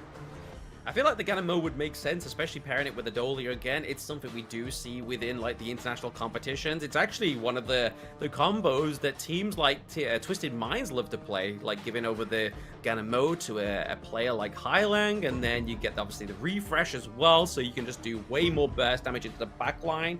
And I mean, if you're looking at kind of like the side of POF here, their backline is going to be where most of that damage is coming from. And the Ogren and the Dharma are going to be the guys that's going to stop you trying to access that backline, right? 5 seconds left. Absolutely. And again, paired with heavy crowd control. But when you're able to fire out so many blades that some of them are bound to connect, you might not need control, right? They only really have the Dune to set them up. But the Dolia being able to read, you're going to see... I can't even count how many blades, you know? He's going to be able to shoot all his blades, reset with ult, shoot all his blades again, reset with ult again, and by that, a lot of blades are going to be coming out, Blam. So the key word there is there's going to be a lot of reset potential on the side of Battle for Peace. I mean, with this draft, are they really battling for peace here? Are they going to be kind of trying to make sure that they go for these team fights at their own peril, at their own tempo. I feel like that's going to be the main course here for the Dune, right? Like using that unruly blade, making sure his teammates are going to be nearby, because if you unruly blade in and you get kind of like lost in the source to the enemy team, that means that the Dunes are going to be kind of like counterintuitive here.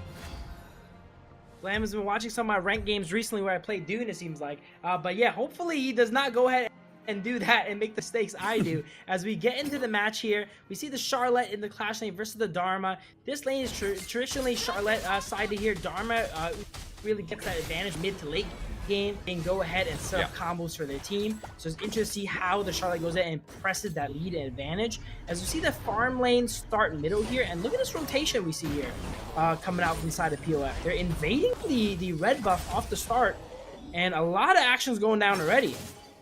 A lot of action indeed, right? I mean, it's a good call that you obviously pointed out there for obviously those watching at home that may not be kind of like used to seeing this in their ranked games. It's like kind of like, why is that Lady Soon going down, going up to the top side, into the mid lane, sorry, and rather than kind of going one-to-one with the Lung, right? I mean, it means that kind of she doesn't try and get caught up, and then obviously having that extra little bit of resources in the minion wave means that you can kind of try and funnel over a lot more resources to 7 on this Lady Soon and get them activated a little bit earlier, right? Because I mean, if you're looking at both of these marksmen, both late game, what do you want to do for a late game marksman? You want to get them online as early as possible. You can see here, this 3-man rotation is exactly trying to do that. Absolutely, and without getting too deep into it, usually the strategy is to clear mid as quickly as possible, because there's no objectives in the middle lane. There's not even the river spray anymore, so you want to clear mid as quickly as possible, and as a team move towards objectives you want to take. And in this particular situation, it was the red buff from the enemy side. Yeah, I mean, definitely trying to contest that one. They were able to get it, so Jujun actually doing very well on the Ogren. I mean, this is what we was kind of seeing in the series number 1, right? Like, Ogren came through game number 1, had no real presence, when really, if you are picking up an Ogren and that's going to be your prior blue pick, and even in your draft anyway, you need to make sure that presence is felt on this pick, or else it just kind of feels a little bit lackluster. Absolutely, you need to funnel that farm into the Ogren, and if you can't do that, maybe look for some invades, like we've seen them do in this game in particular. As you see some combat come out, both sides playing a little bit safe though, backing up. I say that, but you know, a kill might come down now that I said that though. Yeah, just trying to kind of like bait them out, like, hey, look, let's try and get everybody down to this bot side of the map. Let's try and get first blood, because obviously we do get some... Oh, okay, there it is. First blood going over to Battle for Peace. They're able to get the pick off there onto the Lady Jen. So, I mean, the side of POF, they got out with basically a consolation prize, right? The fact that Lady Soon wasn't actually taken off with that one means that the kind of resources into this pick isn't going to be a detriment here.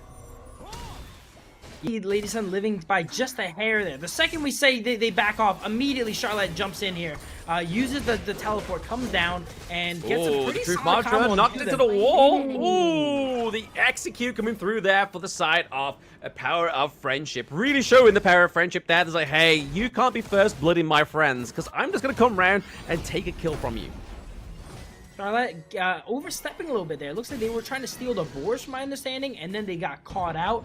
The Dharma was ready for them there, and then they got punished for that. That's going to give this Dharma a lot more time to go here and push out the waves, as we see another teleport sprite being taken out already. And it looks like Dharma's going to be looking to try and make some plays around the map. Now they have a little bit of priority. We see Dune clearing jungle, not much happening here. It looks like the map cut though. Yeah, I mean, the way that obviously POF have been playing this game already, you can kind of tell that they really want a, like, early game, like, victory, right? Like, they're funneling the resources over to Lady Sun, putting the resources over to the Ogren. They're looking just to make sure that their front line and back line are pretty stacked here, but they're not looking too kind of confident to go for this neutral objective. A bit of a reset come through here for POF as they try and go for the Tyrant. Yes, those watching at home, that is a T-Rex on your screen. I don't know if that's a T-Rex. I don't know the exact name of that dinosaur there. But both teams are smack dab in the scoreline here. Oh, never mind. Not anymore. As we see POF pick up another kill. Both teams dancing around the Tyrant. It does go over to the side of POF, though, as they picked up another kill. And this might be what they need to kind of break apart, because they were up until 4 minutes dead even in the score, kills, everything. Yeah, I mean, there's definitely a stalemate going on right there, but then the fact that they got the Tyrant, they get another kill onto the side of POF, but not only that, they get the T1 as well as a Tyrant, so they got the kill onto the Charlotte, they got the translation down to the bot side of the map to get the pickup onto the Dolia, and then get the T1 down to the farm lane. That's going to put a lot of pressure onto the side of Battle for Peace right now.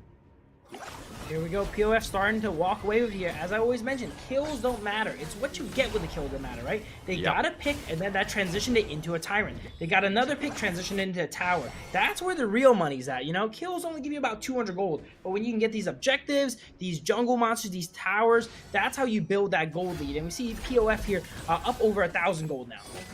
Yeah, it's all about riding that wave, right? Like, you got to make sure if you're on that peak of the wave, you've got to keep riding it, because if you kind of get to the peak and then you fall off on your surfboard, and then that's it. That's where you kind of resource gathering, the fact of the objectives being rolled through and kind of snowballing for your team.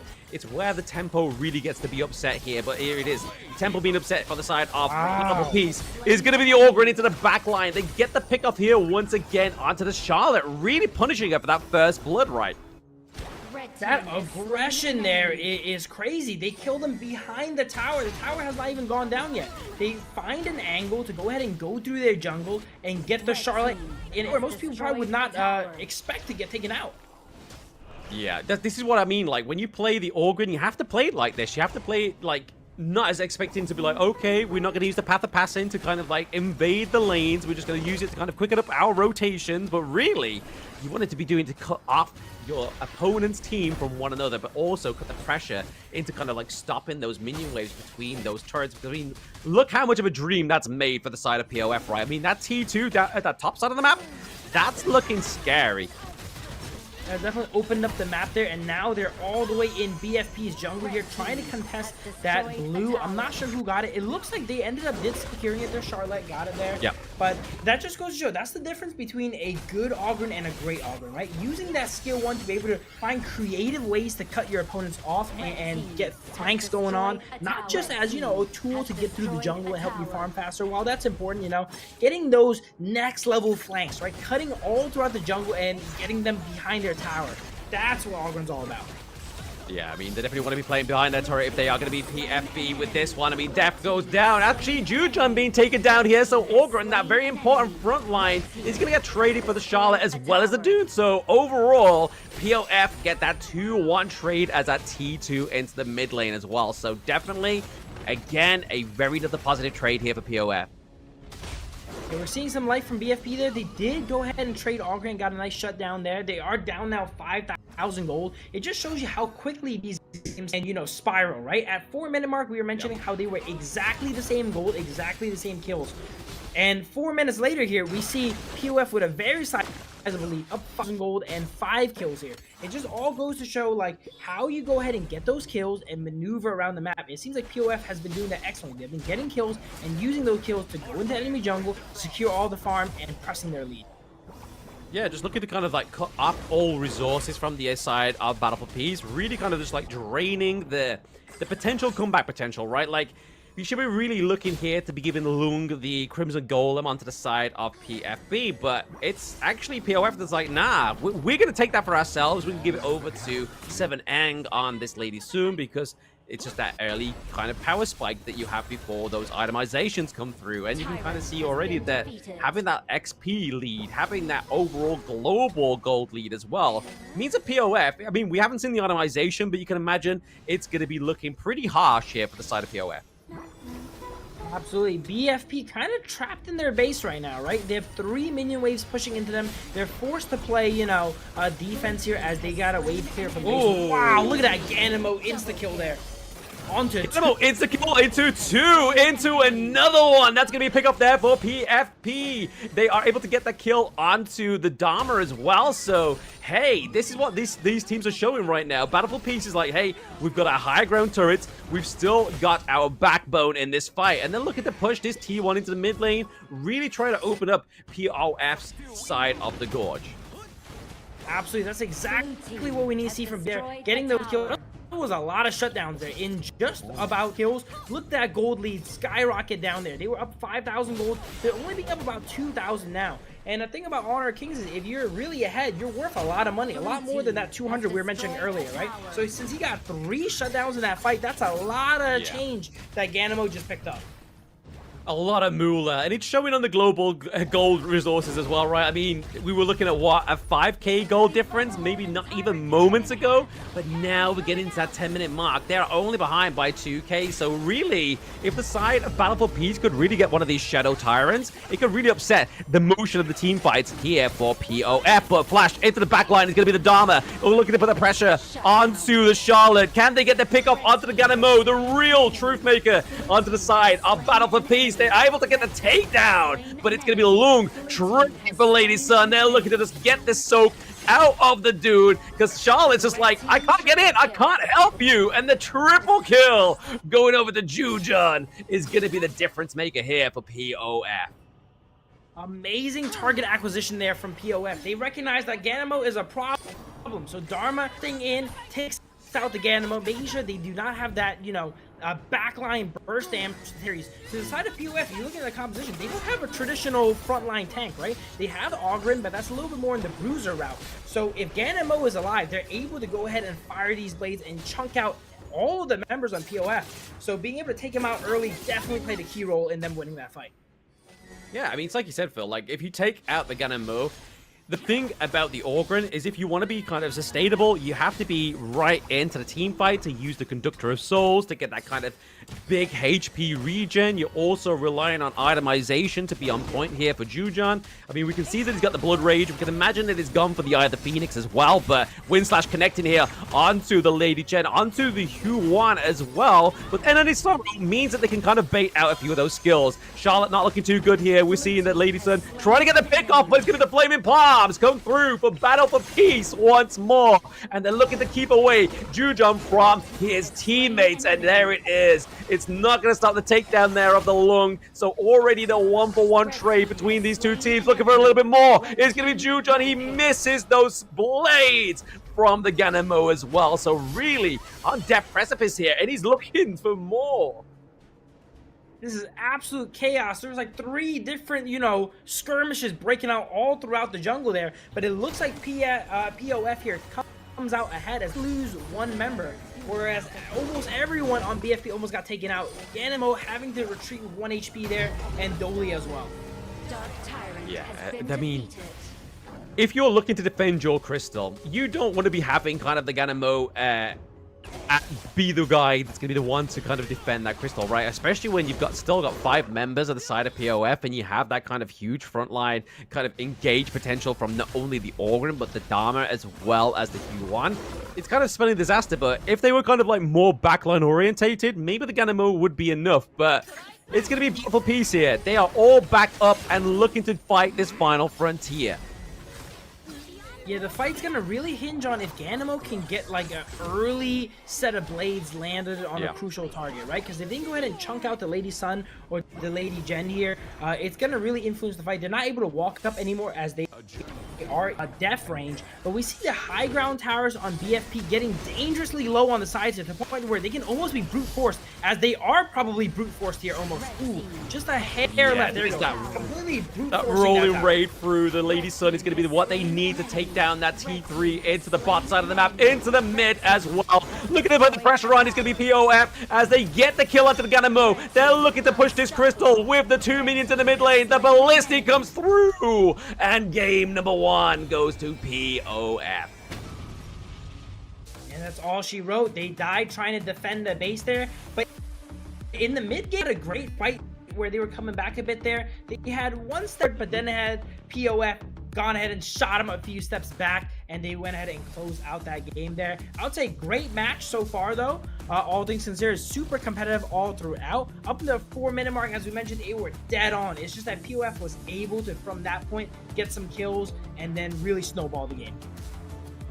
Yeah, I know, definitely. I mean, we saw hope there for Battle for Peace at the, like, towards the kind of like 8-minute, 9-minute mark there where we really start to see that Lung came through, got a couple of kills onto the board. But more importantly, was going to be that double kill going over to Geo on the Ganamo, right? That really kind of set up the potential comeback here for Battle for Peace. But PFO, man, I mean, their draft, their early game just meant that, yes, even if they have that slip up, they can still have that victory potential. Look at the economy coming out from Dharma here. Dharma having the most gold in the game. That's not something you see very often, right? From Clash laners, they're typically not the richest player in the game here. Yeah. But the Dharma 4-2 really farmed up on the side lanes, and whenever they joined the fight, you know, they went ahead and took out crucial targets like the Ganamo instantly, and was definitely a game changer that game.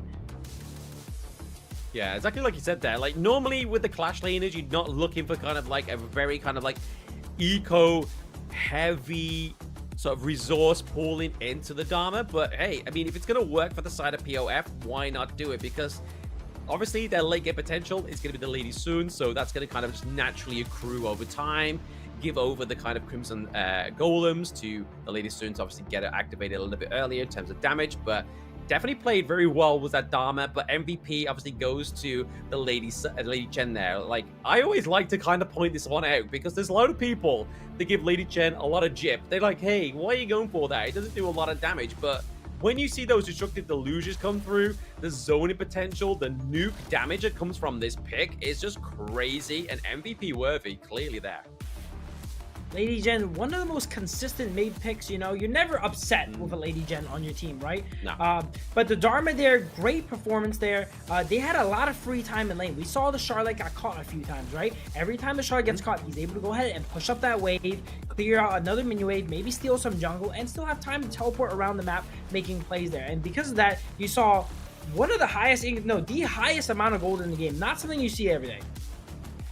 No, like exactly said there, like it's something you see every day. Is given the Dharma being so sort of like high in resources, but he kind of had the early game to go for that, right? Like, he was able to kind of just like be very proactive onto the map, able to actually put a lot of pressure onto the enemy team as well. But for those that are joining in right now, obviously we haven't done the full best of 3 just yet.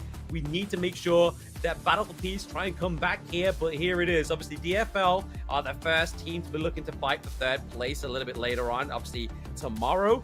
But POF right now are ahead by 1-0. Are they going to close it out here clean to basically send a statement to LFO, or can Battle for Peace come back in this second game? Yeah, there's a lot of strong picks still available. I'm looking forward to how they're going to play it. Who is the first team that's going to break out the Luna, man? I want to see the Luna come out, all right? It's not been picked or banned yet, as well as a variety of other strong picks. We have a lot of synergies still in the air here. And here is a look at the Kings roadmap here. The Kings roadmap, indeed. Exactly like I was saying, we are only in the July part of New Kings. We still have August, we still have September. So if you're currently watching this stream and thinking, man, I would love to be within a grassroots tournament, try and get my head into the competitive scene, you've got August, you've got September, baby. And not only do you not have to be part of a full best of 5 like an established team, you can be a solo player. If you join the Honor of Kings EU Discord server, we will do our best to find you a team, and that's what this scrimming bracket's all about, right? Is building synergy and giving you the essential kind of resources in terms of training to make you feel like you can make it into the trials. If you make it into the trials, you get into the supremacy bracket of the New Kings tournament, and that's where you can start to see those prize pools start to become a little bit more juicier. And then obviously for July only, we have the Ascension part of this bracket, because that means you can go, the top 2 teams of this one, they get to go to the final top 8 of the Open Series, which means you can go even higher and higher within the Honor of Kings ecosystem. Absolutely, definitely tune in and watch these tournaments so you see what picks you go ahead and need to practice, right?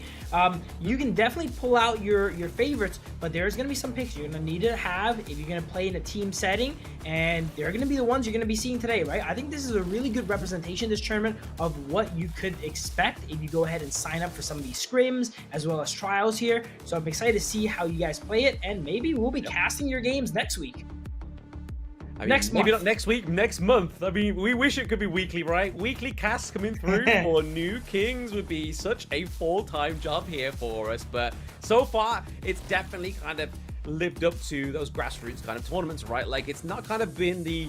We haven't even seen a Tempest Dragon game, right? Like, that's really showing the competition level, even at grassroots tournaments. The fact that Tempest Dragon games haven't even surfaced just yet within new Kings Ascension. So that's what I'm going to be looking for, maybe in this game number 2 between Battle for Peace and Power of Friendship. Or is it something we have to wait as the top 2 teams potentially play off tomorrow? Will we get a full Tempest game then? Absolutely. We've seen these grassroots teams really level up their play, right? Once they're ahead, they know how to maintain their lead and go ahead and close out these games. The play here, you know, as we mentioned, while these are considered amateur teams, I think they played extremely well when they're ahead and they're able to get these leads and close out these games. Even some executions that are very, very similar to pro teams.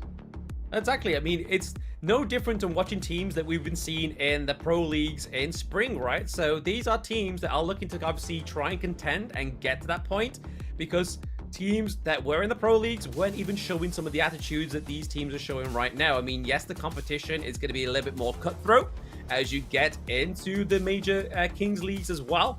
But if you're showing the signs now, it just means that you can improve from this point on. Try to advance into the Open Series, try and win the Open Series, and then try and get into either the Major West, Major East, or whatever pro league you belong to as well. As you mentioned, this is a great stepping stone tournament, you know? This would look great on your competitive resume here, right? You can get amazing experience from these scrims and trials here, and then go ahead and use this to either apply for more teams or to form a new one of your own and really move up that structure there, and then one day you could play pro.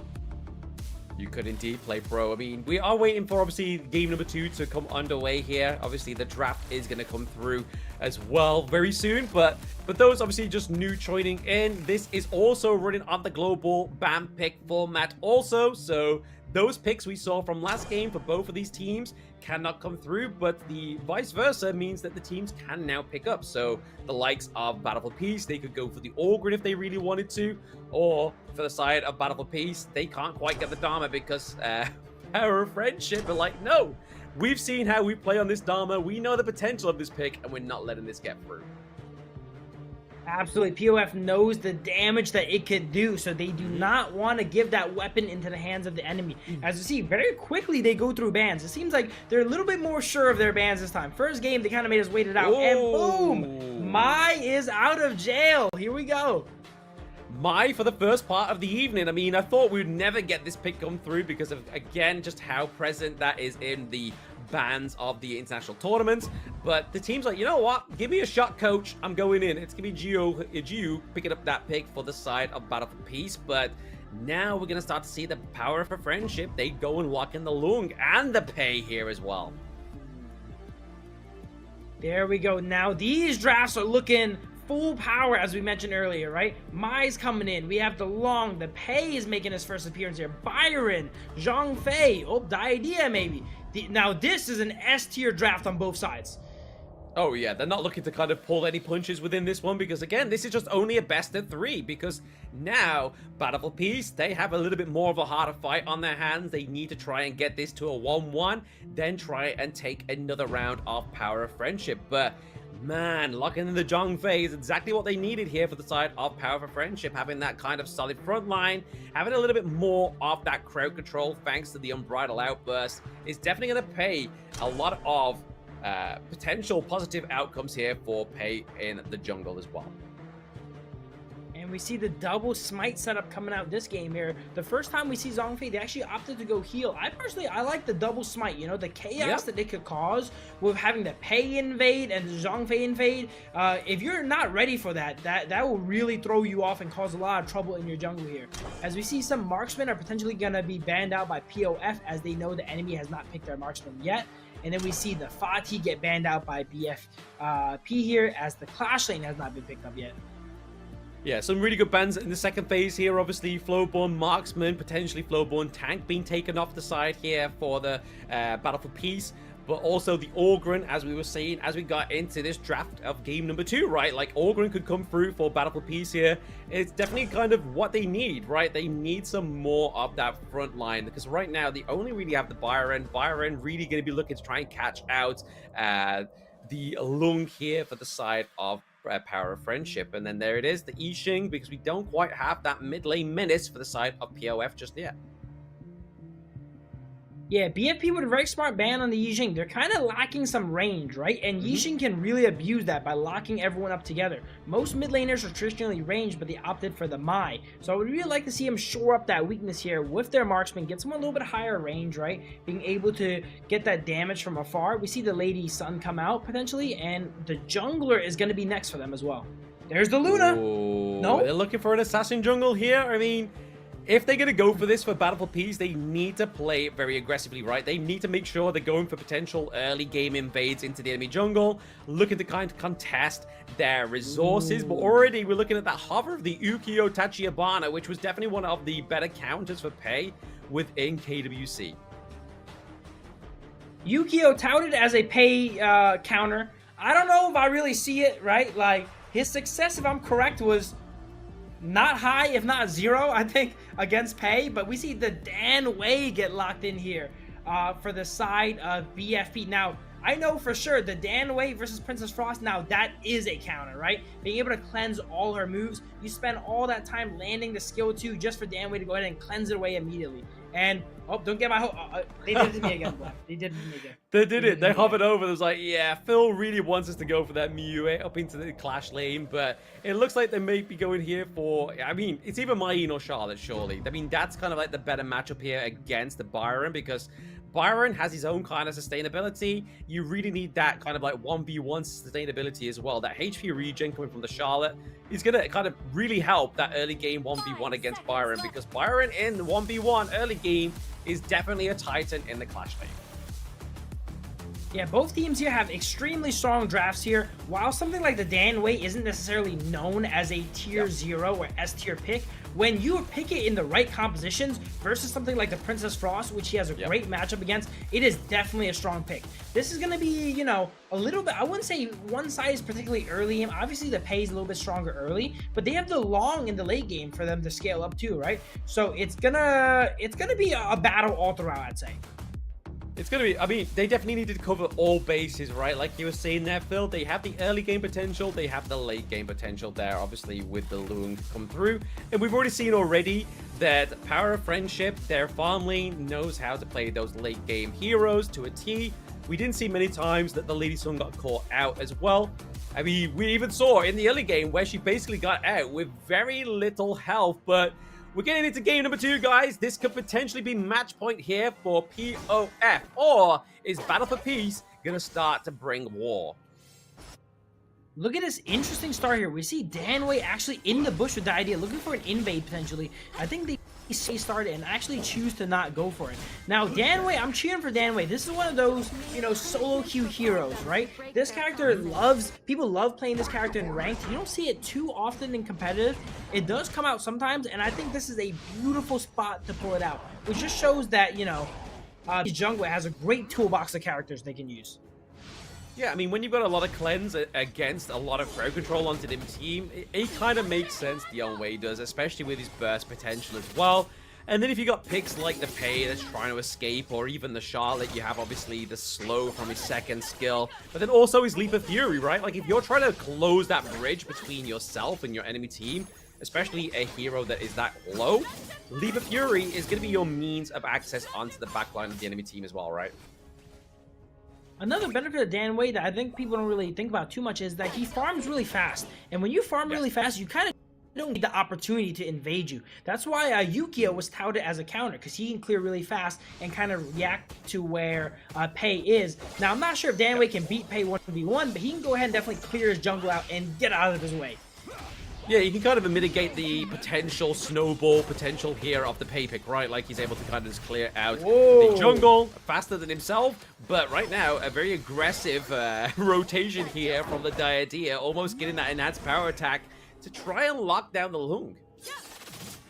I didn't quite notice that teleport there. I saw HoK walking up with like 1 HP. I'm like, what's going on here? Then I see the idea poured in, and that was a great bait that even I got caught by. You didn't even see it coming in. We're looking at like a top-down view at this point. We're not even playing just a singular lane, and it even caught out Phil.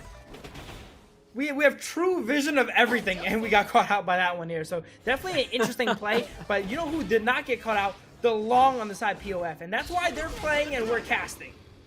Exactly. That's why we're using our voices and they're using their thumbs to play Honor of Kings. And right now, it's definitely looking a little bit more of a stalemate here for game number 2, right? Because Battle for Peace know what's on the line. They could potentially be going down to that 3rd place matchup placement down tomorrow, or they've been looking to try and reclaim their place and try and play for those top 2 teams into the Open Series. Yeah, this game is going very similar to the first one. As we mentioned, up until 4 minutes, the teams are dead even. But who is going to be the first one to go ahead and break out of that, right? Last time we saw it was POF. They were able to break out of that stalemate there and kind of run with it. Can BFP be the team that breaks out of that stalemate this time and take the initiative and, you know, keep their foot on the gas? Yeah, you gotta hope so, right? I mean, the pressure into these side lanes is definitely where we're gonna be looking at right now. First blood goes to the side of PFP. What a beautiful combo there. The enhanced skill to Brian knocking up both the enemies there into a perfect combination from Mai. We see the Mai pick already paying dividends, and this could be the breakout that we're talking about. Yeah, I mean, we even saw the potential of the Burning Sun Arrow come from bot side of the map, right? I mean, Cheng Xiao on this HoK was given the intel. He was like, guys, I got the knock-up. Send the arrow through. We'll keep him in place. It kind of whiffed, but we saw the potential. It's because, you know what? He didn't whiff. It's because the kill was already taken. I got your back, HoK, all right? But they definitely had a lot of crowd control there, and we're already seeing a kind of a trend here, right? The side of BFP has a lot of crowd control already. They have a lot of crowd control already, but the Leaping Saber is going to keep the lockdown onto Byron. It does mean that they're able to actually clean up the Tyrant for now, but that extra bit of damage is not going to be able to sustain the side of POF's damage coming into this team fight, because DLWay gone down, Byron gone down. Looking for a very fruitful engage here is going to be 7ang on this Lung, looking to get that extra little bit of damage onto the Diadea, but it's going to be the Charlotte gets the pick off here. The double kill comes through. A triple kill here for POF. Charlotte going in 1 HP, absolutely knowing the limits of their character there, diving under tower for a triple kill. I'd say that's worth. Super dangerous situation there. Everyone was extremely low. And to mention the Dan away, he did so much damage in that fight, but unfortunately he was not able to take anyone out. His damage was super split, and he got everyone relatively low, but he was not able to confirm any kills and take out those targets. Yeah, I think that's where the crowd control aspect for the side of POF really pays dividends into these team fights, right? Because, I mean, yes, it's not going to be the best onto the Dion Wei because he can cleanse it, but the rest of his team, if you kind of, like, upset the motion of a Mai Shiranui or even, like, a Byron, you can really stop, like, you can turn what could have been a potential massive engage for your enemy team into basically a little bit of a puppy bite, you know? Like, it just didn't do anything. For sure, and I would say BFB kind of came out even or slightly ahead in that situation if it was not for the Charlotte diving them and getting the triple kill. So that one situation there where they kind of overstayed their welcome kind of put them in a really bad spot, as now they're down almost 1.5k gold. I mean, do we expect anything different, right? We're looking at this Clash Lane player who got a lot of resources over to Adama. If he can do the same onto a Charlotte, that activation that should be kind of like settling in towards that mid to late game coming on earlier is going to be a problem here for Battle for Peace, right?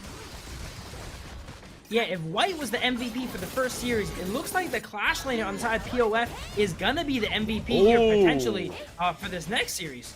Yeah, the Burning Sun Arrow did actually land onto the Princess Frost there, so really stopped kind of like any kind of push forward here. But again, Princess Frost does get caught out here onto the Byron, and they are looking to pick up the Junk Bay as well. A little bit of a late retreat there from Charlotte and Pei, but maybe here for Battle for Peace, they can take this T1 into the top side of the map.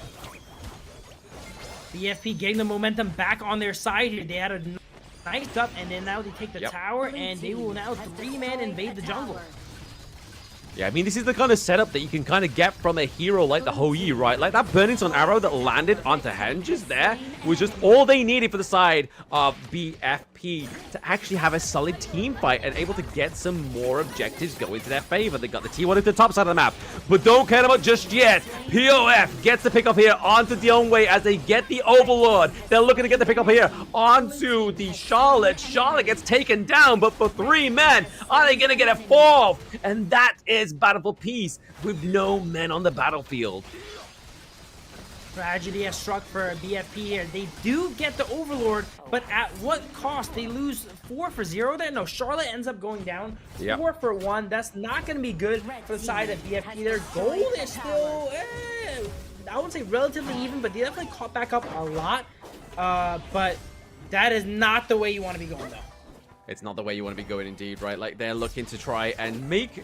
We saw, obviously, Battle for Peace. They really tried that. They was like, right, okay, guys, we need to kind of just, like, make sure that we're trying to get a little bit more of a sustainability come through for ourselves, and it just didn't. It just didn't. They've got potential to come back here. The playmaking from the Charlotte here is immaculate. That triple kill under tower, and then knowing that she has the combat power to go ahead and fight the Danwei under the Overlord as well too. Yeah. Very clutch plays, and so far is the MVP of this game for me, at least. Yeah, at least, right? At least. They got to make sure they got to get the win at this point to get that MVP, right? They can still get the SMVP if they lose, but still, MVP looking pretty crucial here. Exactly, but it's not looking too good here for the side of Battle for Peace as there is a fight on 2 fronts, and HoYi and Barton have already been taken down right now. They're looking to go for some more. Diadeer as well. The Charlotte onto the back line. We are seeing here that POF are not holding up. They exhaust the flash here onto the Mai Shiranui. Can he get out? Geo gets out safe.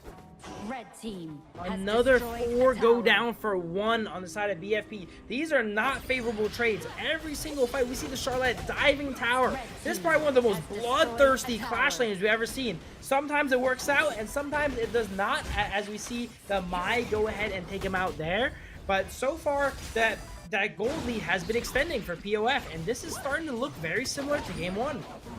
Yeah, it's looking scary for them, right? Like, they got to make sure that Battle for Peace need to make some kind of peace treaty going into this game number 2. We are almost at the 10-minute mark. They're almost at their higher ground turrets. Their side lanes are really holding on here for them, right? Like, those T2s are looking detrimental here for the side of Battle for Peace. Absolutely. I want to see a great HoYi ultimate to start the fight, right? Something like that is what they need. They need that unpredictability, right? Having the arrow come out, stun someone for a few seconds, for them to force a fight on someone not suspecting. Maybe this Charlotte here, potentially in the bush. Oh, they don't really know she's there yet still? Oh, no, they haven't got the intel. And like we said, in KWC, intel is Wintel there.